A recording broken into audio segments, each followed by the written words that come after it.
part-time invisible girl. Hi, I'm Sophia, and I'm 14 years old. I'm also part-time invisible. When I was 3 months old, I was storked by my mom. I have long auburn hair and dark brown eyes. I'm about 5 foot 7 inches and fairly skinny.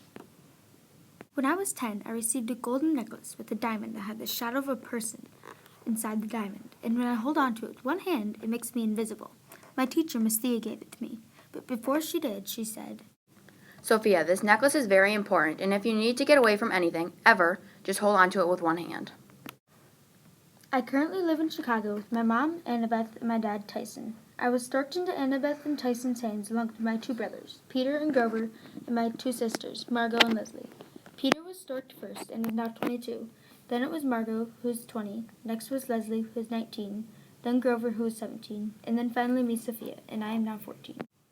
For some reason, it seems as if these weird creatures, almost like monsters, keep attacking me and trying to kill me.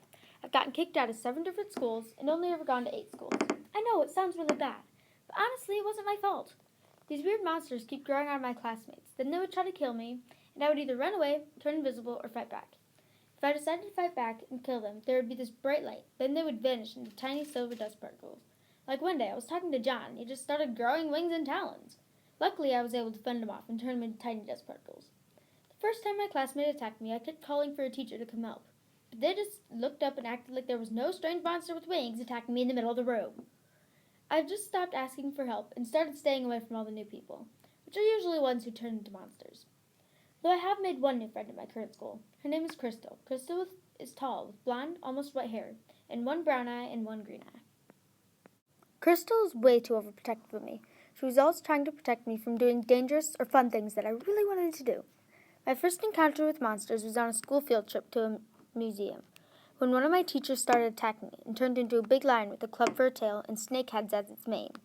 Luckily, Crystal threw me one of the ancient Greek gold and silver blades that were hanging on the wall. I ducked, dodged, and defended myself against my teacher, and finally I stabbed her in the heart. Then there was this bright golden light and tiny silver dust particles everywhere.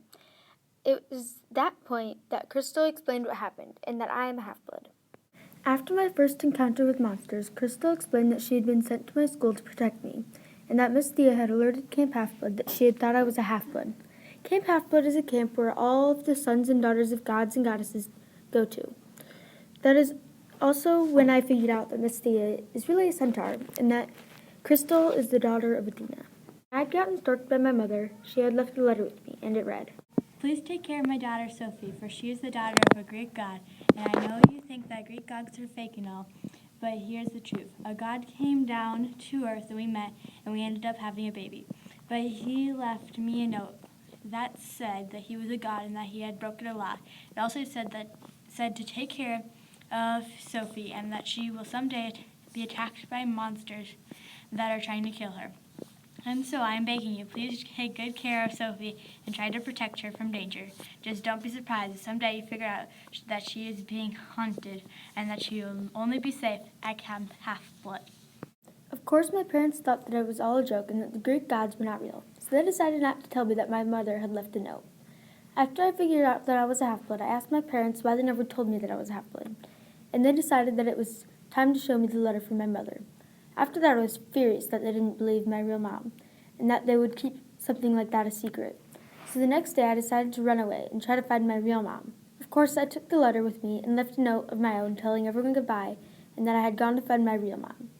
I told Crystal that I was running away, and she insisted that she come with. Finally, after hours of arguing, I gave in and let her come with me. After me and Crystal found my mom, I went to Camp Half-Blood and was claimed by Zeus. There had been a prophecy that when a child of Hades, Poseidon, or Zeus turned 18, they would destroy the gods and goddesses. So they had all taken an oath to never have any more kids. Of course, that promise was broken and I was born, and it didn't end up being me in the ancient prophecy.